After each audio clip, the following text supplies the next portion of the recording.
오늘 우리에게 주시는 하나님의 말씀은 열왕기상 19장 7절에서 8절까지의 말씀입니다. 여호와의 천사가 또다시 와서 어루만지며 이르되 일어나 먹으라 내가 갈 길을 다 가지 못할까 하노라 하는지라. 이에 일어나 먹고 마시고 그 음식물의 힘을 의지하여 40주 40야를 가서 하나님의 산 호렙에 이르니라. 이는 우리에게 주시는 하나님의 말씀입니다. 아멘. 맥주감사주일입니다. 맥주감사주일은 전통적으로 우리 한국교회에서 지켜온 대표적인 한국교회의 절기입니다. 어떤 분들은 성경책에서 그 맥주절의 의미를 찾기도 하시고 그렇게 하시는데 성서학자들에 의하면 성경에서 말하는 맥주절과 우리가 말하는 맥주절은 좀 다르다고 해요. 오늘도 성경 구절이 뒤에 적혀 있지만 맥주절을 지키라 라고 말씀할 때 저기에 지키는 맥주절은 우리가 지키는 것처럼 보리를 추수하는 맥주절이 아니라 밀을 추수하는 날이라고 합니다. 사실은 첫 번째 추수한 것을 하나님 앞에 드리는 날이다, 이렇게 성서학자들이 이야기합니다.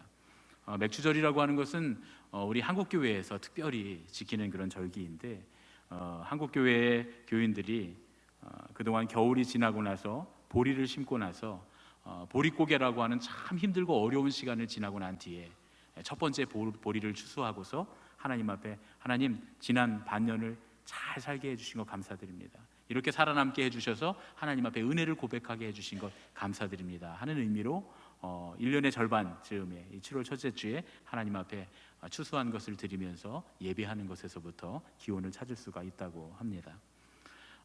이 한국교회의 맥주절은 참 의미가 있다고 생각이 들어요. 지난 한 해 반년 동안에 그 은혜 가운데 하나님께서 우리에게 베풀어 주신 것을 생각하며 감사하고, 그리고 또 새로 추수할 때까지, 그리고 하나님께서 이 연말을 맞이해서 이 한 해를 마칠 때까지 큰 은혜를 베풀어 주셔서 우리를 똑같은 것으로, 똑같은 은혜로 보호해 주시기를 원합니다 하는 그 소원이 담겨 있는 간절한 그런 절기입니다. 오늘 이 맥주감사주일에 우리가 함께 나눌 말씀으로 하나님의 사람들 6번째 시간 어디까지 이르렀든지 엘리야에 관한 말씀을 함께 나누려고 하는데, 우리가 이 맥주절을 지키는 의미와 또 이 엘리야가 하나님 앞에서 받았던 은혜가 굉장히 많이 일치하고 적당한 말씀이다라고 하는 생각이 들어서 오늘은 특별히 엘리야와 관련된 말씀을 함께 나누려고 합니다. 오늘 말씀을 함께 나누기 전에 먼저 영상을 하나 보게 될 텐데요, 이 영상에 나오는 것 중에 여러분들이 꼭 기억하셔야 될 건 요리사가 둘이 나오는데, 하나는 젊은 여자 요리사고 한 사람은 아주 유명한 마스터 셰프인 고든 램지라고 하는 사람이 나오는데요, 미국의 이 마스터 셰프라고 하는 아주 유명한 프로그램에 있었던 일화입니다. 특히 여기 나오는 이 여성 요리사는 시각장애인입니다. 이렇게 그냥 우리가 영상으로 보기에는 그런 것 같지 않은데 실제로는 시각장애인이라서 앞을 전혀 볼 수 없는 그런 시각장애인 요리사입니다. 우리 함께 영상을 보신 뒤에 말씀을 함께 나누겠습니다. Christine, Yes, let's chef. go please. I'm really worried. I'm not even sure if the bottom crust cooked all the way. I had no idea what the pie was like on the inside. That's really scary. I feel like I need a miracle, but honestly, I think I'm gonna be going home. The judges have tasted 6 of the 7 apple pies made for this pressure test. Christine has the last pie to be tasted before the judges decide who will be sent home. How are you, Christine? I'm all right, chef. Okay, first of all, I've never seen you that flustered. And then, with barely 18 minutes to go, you still were not in the oven with your apple pie. What the hell is going on? Honestly, chef, there's just no excuse. I just was flustered and I'm not experienced with making pie at all, so there's just really no excuse. What do you think this pie looks like? I think it probably looks like a pile of rubbish. Visually, it looks stunning. It's got a nice crisp, dark brown colour on the edge. Thank you, chef. The sugar has almost glazed the pastry, and it looks as delicious as Frank's. So stop doubting yourself. Be bold, Yes, chef. okay? Pie underneath. The pastry looks cooked. Can you hear that on top? Yes, chef. What does that sound like to you? It sounds good and crusty. Good and crusty. So, stop feeling upset with yourself. Okay? You've got to start believing yourself more. Okay? Come on. Come on. Right. Hear that? Yes, chef. There's not a soggy patch on there. That's all the way around. Okay?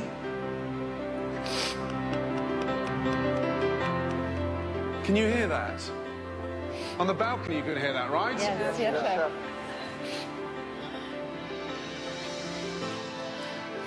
And it's intact. Right in front of your very eyes, I have a wedge Oh, thank God. of a beautiful apple pie. And the flavour?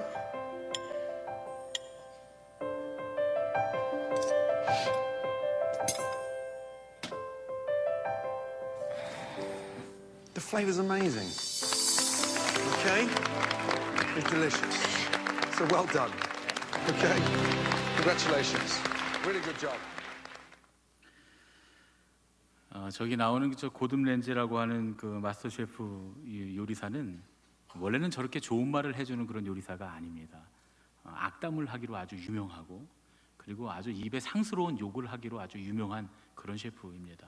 여러분들이 오늘 영상을 보시고 가셔서 저 남자 요리사 고든 램지라고 하는 저 셰프의 영상을 찾아보시면 실망하실 일이 많습니다. 예. 굉장히 독한 말을 하는 그런 사람인데요. 오늘 특별히 이 시각장애인인 요리사 크리스틴이 처음 파이를 만들어 보는데 그 파이를 만들어 가지고 저렇게 좋은 이야기를 해 줍니다. Flavor is amazing이라고 말할 때 참 원래 저런 말을 하는 사람이 아닌데 어떻게 저렇게 좋은 칭찬을 해줬을까 하는 생각을 제가 좀 해봤습니다. 여기 이 마스터 셰프라고 하는 이 프로그램에 나오는 요리사들은 미국에서도 아주 유명한 요리사들에 속하는 그런 사람들입니다. 우리나라도 비슷한 그런 프로그램이 있었죠. 그래서 각지에서 유명하다고 하는 네로라 하는 그런 요리사들이 다 모여서 경쟁을 하고 맨 마지막 우승자를 경연을 해서 뽑는 그런 요리 경연 대회인데 저기 저 안에 저 스튜디오 안에 들어올 정도로 저만큼 됐다 그러면 굉장히 실력 있는 그런 훌륭한 요리사입니다. 그런데 그렇게 훌륭한 요리사도 때로는 자기가 한 음식에 자신이 없을 때가 있어요. 자기가 음식을 해놓고도 그것 때문에 자기에게 화가 나 있을 때가 있다는 겁니다. 언제 그러느냐? 특별히 오늘 그 영상을 보니까 처음 만드는 음식일 때 그랬던 것 같아요. 게다가 그 요리사가 시각장애인이기 때문에 더더욱 그랬던 것 같습니다. 그런데 이 마스터 셰프인 고든 램지가 시각장애인인 요리사 이 크리스틴에게 자기 자신을 믿는 것이 중요하다라는 말을 해줍니다. 자기 자신을 믿는 것이 중요하다. 아마도 우리도 우리의 인생에 자신이 없을 때가 찾아옵니다. 그럴 때가 많이 있죠.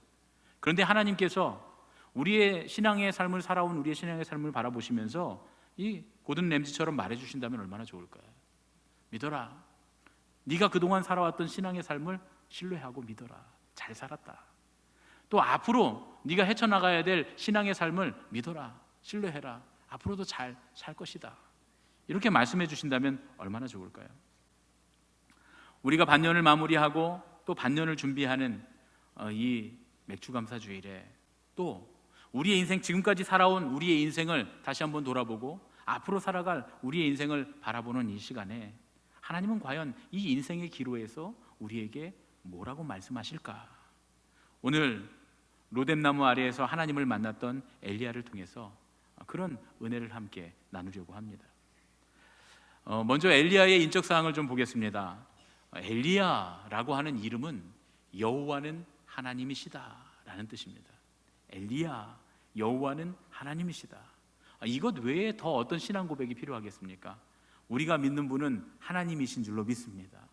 우리가 믿는 분은 존재이시고 스스로 존재하시는 하나님, 바로 그분이십니다.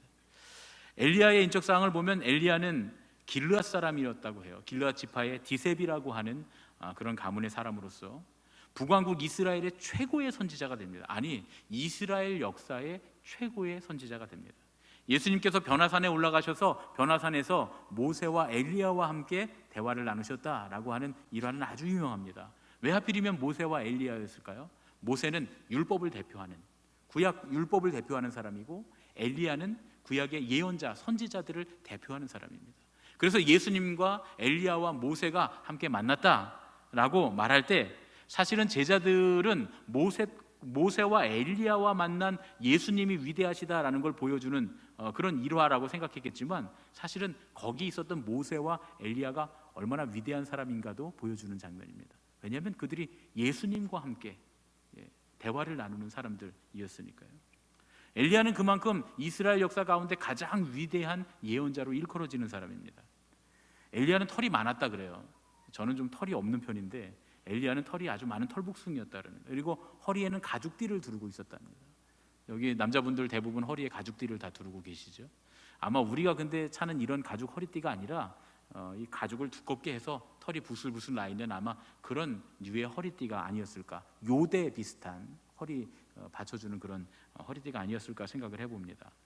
그리고 이 엘리야는 죽지 않고 하늘로 올라간 것으로도 유명합니다. 불수레를 타고서 해오리 바람을 타고서 승천했다라고 성경이 그렇게 기록합니다. 엘리야는 이런 사람이었고 또 엘리야의 삶의 여정은 어떠했는가? 특별히 오늘 우리는 갈멜산 전투에서부터 엘리야의 삶의 여정을 살펴보려고 합니다. 갈멜산에서 이제 바알과 아세라의 선지자들과 함께 싸워서 이겼고, 그리고 브엘세바로 도망을 갑니다. 브엘세바에서 하나님의 명령을 듣고 이제 하나님의 산 호렙을 향해서 달려가는 것이 엘리야의 이 마지막 여정입니다. 갈멜산에서 엘리야가 엄청난 승리를 거둡니다. 물까지 부었던 그 도랑이 찰랑찰랑하게 넘쳤던 그런 제단에 하나님의 불이 떨어져서 그 제물을 다 하나님께서 받으십니다. 거기에는 바알의 선지자 450명, 아세라의 선지자 400명이 있었어요.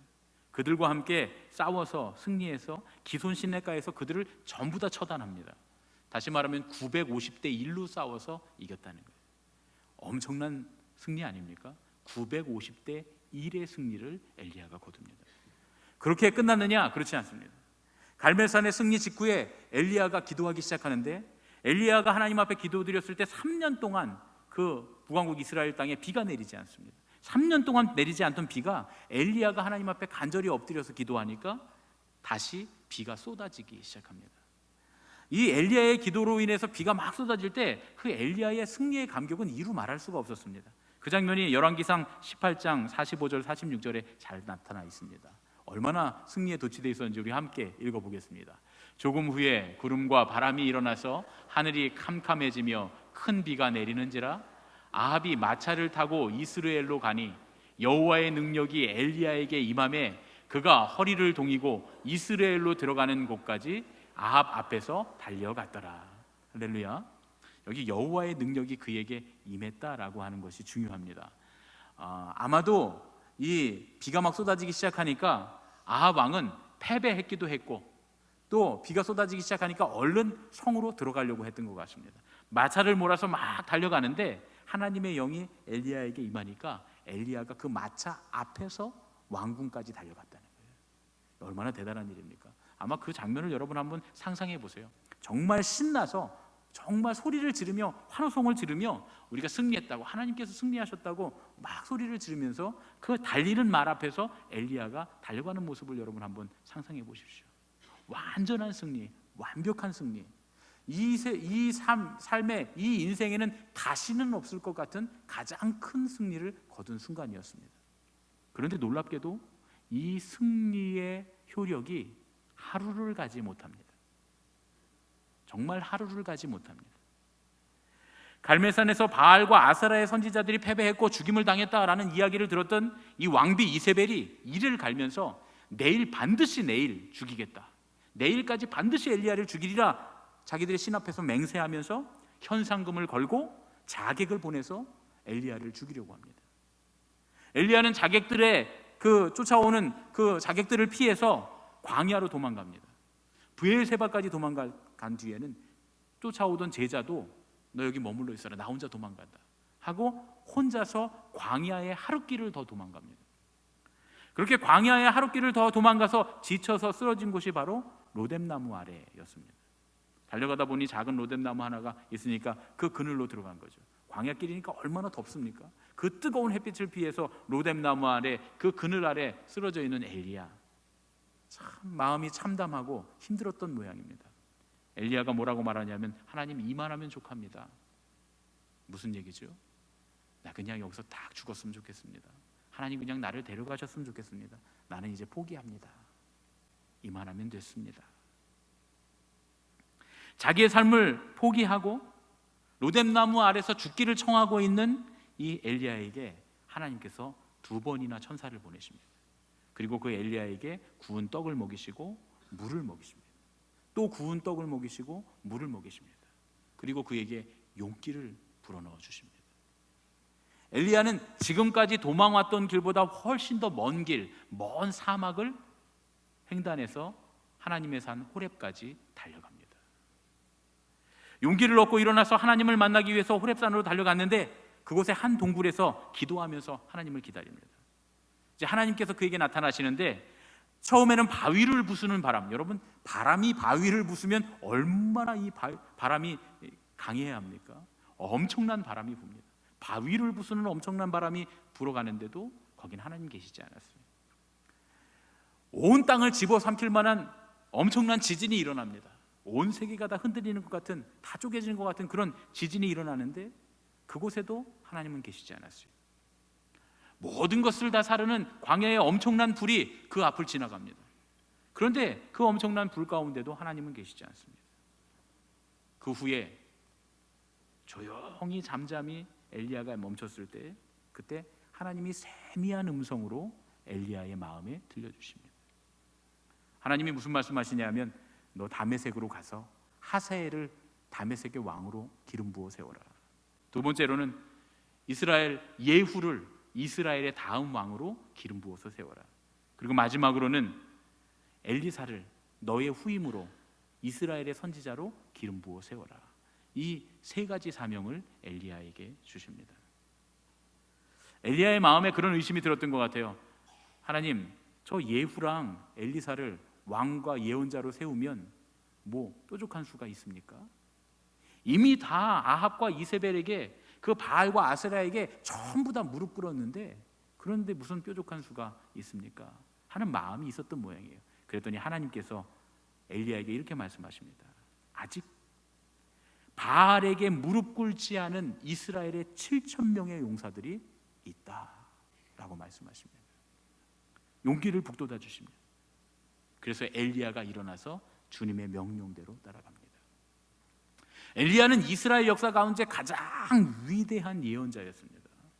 그가 지금까지 한 일, 바알과 아세라 950명의 바알과 아세라의 선지자들을 물리치고 그리고 비가 내리게 함으로써 하나님의 영광을 나타낸 일이 가장 큰 일이라고 우리가 생각하기 쉽지만 그래서 엘리야의 이야기를 할 때 우리는 주로 갈멜산의 싸움에 대한 이야기만을 합니다.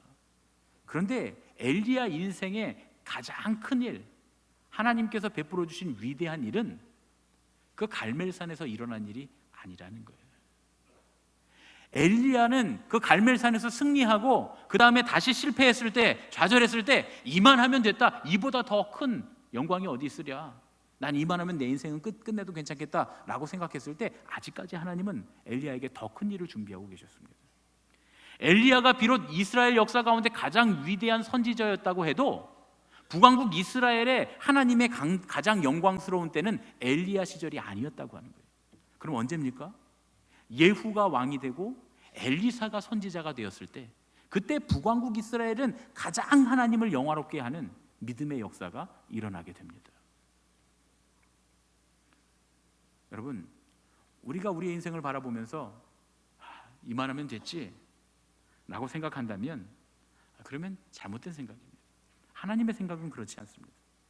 이 엘리야의 말씀을 통해서 하나님께서 우리에게 주시는 교훈이 뭘까요? 저는 빌립보서 3장 16절의 말씀이 이 엘리야의 이야기의 교훈이라고 생각합니다. 빌립보서 3장 16절을 함께 읽겠습니다. 오직 우리가 어디까지 이르렀든지 그대로 행할 것이라. 엘리야가 하나님 앞에 죽기를 구했지만 하나님께서는 아직 할 일이 남아있다고 말씀하세요. 이런 말이 있습니다. 사명이 있는 자는 죽지 않는다.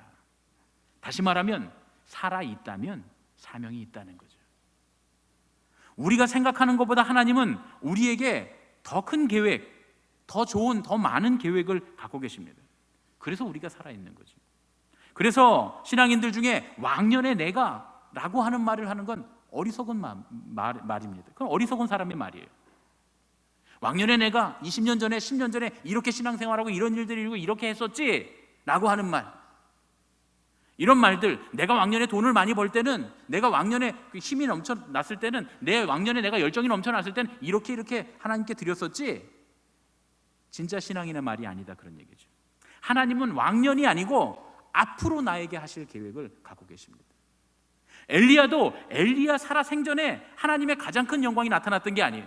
엘리야가 마지막에 한 일, 엘리야가 마지막에 그 로뎀나무에서 아래에서 죽어버리지 않고 호렙산까지 달려가서 하나님의 명령을 듣고 그 이후에 한 일을 통해서, 그것이 950대 1로 싸우는 위대한 일 같지 않아 보였어요. 그저 연약한 청년 셋을 왕으로 그리고 선지자로 세우는 일이었지만, 그러나 하나님은 그 일 가운데 북왕국 이스라엘 역사 가운데 가장 영화롭고 영광스러운 일을 준비하고 계셨습니다. 지금 충성해야 됩니다. 끝까지 충성하는 겁니다. 믿음의 진보를 이뤄가야 하는 겁니다. 호렙산까지 달려가야 합니다.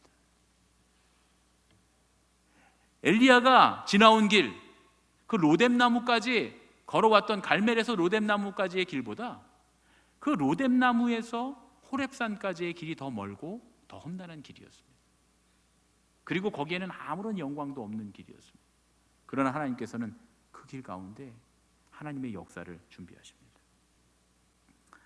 제가 읽었던 글 중에 김현수라고 하는 소설가가 쓴 그런 글이 있습니다. 이 김현수 선생님이 쓴 글인데, 이건 소설이 아니고 그냥 수필입니다.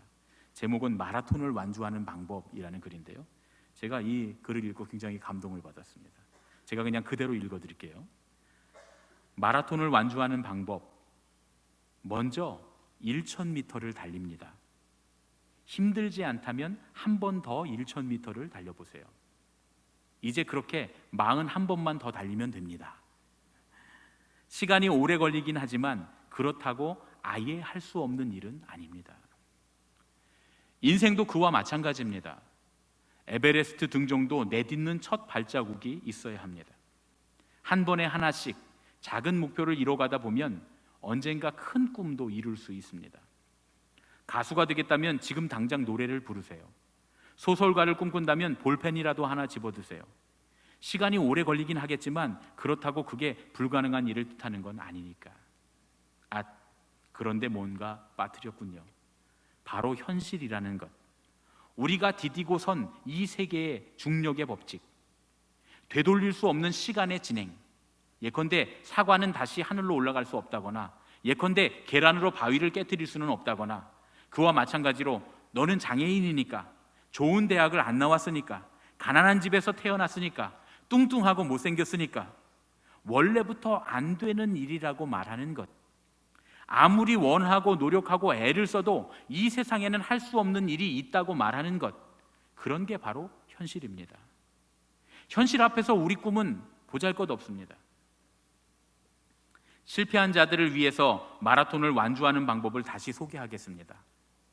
1000m씩 35번쯤 달리면 누구나 벽을 만납니다. 처음 나간 대회에서 저도 그 벽을 만났습니다. 온 우주가 저 하나 완주하는 걸 막기 위해서 밀어대는 느낌이더군요. 야속했어요. 저 하나 완주하는 걸 막기 위해서 온 우주씩이나 나서다니 포기할 수밖에요. 그 다음 몇 달 동안 다른 선수들은 어떻게 그 벽을 통과하는지 살펴봤습니다. 아무리 봐도 방법은 단 하나뿐이더군요. 그냥 뚫고 지나가는 것. 그게 제일 현실적인 해결책입니다. 지나간 뒤에야 저는 애당초 그런 벽이 없다는 걸 알게 됐으니까요. 그러니 멈추지 마세요. 계속 달리세요. 벽을 만나면 뚫고 지나가세요. 우리 빌립보서 3장 16절의 말씀을 한 번 더 읽겠습니다. 오직 우리가 어디까지 이르렀든지 그대로 행할 것이라. 우리의 삶을 돌아보면 화가 날 때가 있어요. 내가 이거밖에 안 되는구나. 정말 이것밖에 할 수 없구나. 여기까지밖에 안 되는구나 라고 생각하는 순간들이 찾아옵니다. 아마 지난 반년을 우리가 뒤돌아보면 이것밖에 안 됐는가 하고 실망하고 포기할 수도 있습니다. 그런데 어디까지 이르렀든지 그대로 행하는 것이 주님께서 우리에게 원하시는 것입니다. 우리가 살아있다면 하나님 우리에게 하실 일이 분명히 있으신 거예요.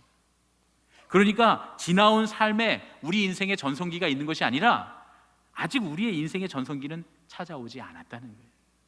앞으로 남은 우리의 삶 가운데 우리 인생의 가장 아름다운 일이 기다리고 있는 줄로 믿습니다. 우리 옆에 계신 분들과 이렇게 인사하겠습니다. 어디까지 이르렀든지 그대로 행합시다. 어디까지 이르렀든지 그대로 행합시다. 할렐루야. 어디까지 이르렀든지 그대로 가는 겁니다. 여러분 지난 반년 잘 사셨습니다. 앞으로의 반년, 올해 가장 좋은 일은 앞으로의 반년 가운데 기다리고 있을 줄로 믿습니다. 우리의 인생 그동안 믿음으로 여러분 잘 사셨습니다. 그러나 중요한 사실은 남은 인생 가운데 하나님께서 우리에게 하실 가장 큰 계획이 남아있는 줄로 믿습니다. 그 믿음 가지고 어디까지 이르렀든지 그대로 행하는, 그 믿음 그대로 앞으로 나아가는 저와 여러분 되시기를 예수님의 이름으로 축원합니다. 우리 내 삶의 이유로 함께 찬양하고 우리 봉헌하고 기도하겠습니다.